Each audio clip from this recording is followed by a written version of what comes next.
Good morning, my friends, and a very, very happy Friday to you all. First of all, I want to say hi to Mark Allinson, who sent me this news story in. Really interesting if you're looking at going on holiday abroad and having a foreign holiday this year. Because, my friends, ministers are going to allow international travel from the 17th of May, but expensive COVID tests will still be required. So it's not going to be Costa del Sol or Costa Blanca, it's going to be Costa Fortune. I'll read you a few lines of this, and I'll also put the link to this in the description below if you want to have a read of it yourself. Here we go. It says ministers have given the green light for holidays abroad as early as the 17th of May, but ignored industry pleas to make trips affordable by cutting the cost of COVID tests for travellers.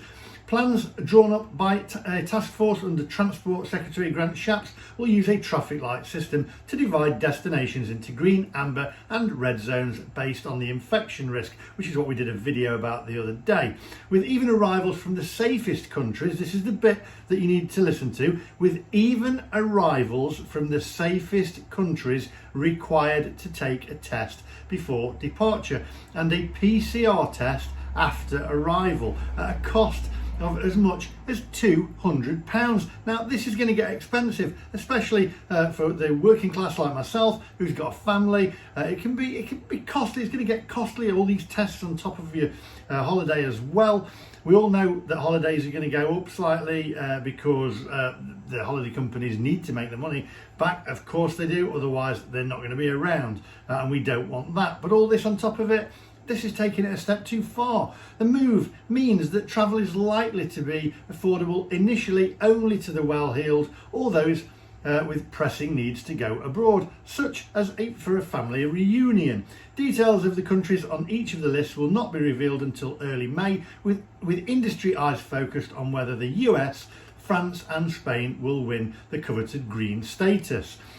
Boris Johnson this week raised industry hopes that the testing requirement would be downgraded to the far cheaper rapid turnaround lateral flow test for arrivals from green countries, saying that he wanted to make things as flexible and as affordable as possible. That would have been a better route to go down. It looks like they're going to have to look more into that before that goes ahead, because Mr. Shapps today made clear that a cheaper system, potentially including state-provided pre-departure tests and the use of a lateral flow kits on return, will not be introduced until after further consultation with the industry and private testing providers.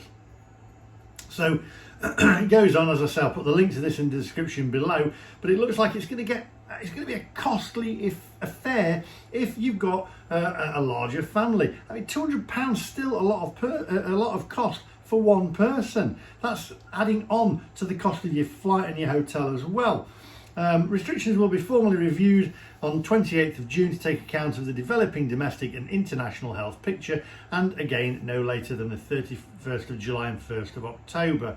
I'll read a few more lines of this. Under the traffic light scheme, travellers arriving from a green list country will need to take a pre-departure test as well as a PCR test. This is from a green list country on or before the second date of their arrival back in the UK, but will not need to quarantine.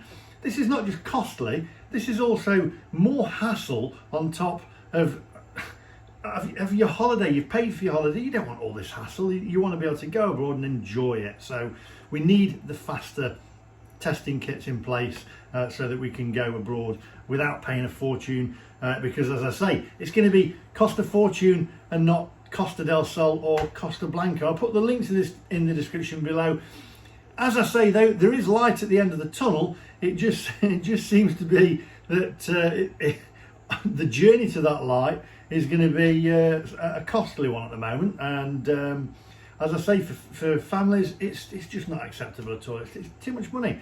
We work all year to go on holiday, and then this is what happens. We work hard enough as it is. Anyway, that's all from me today.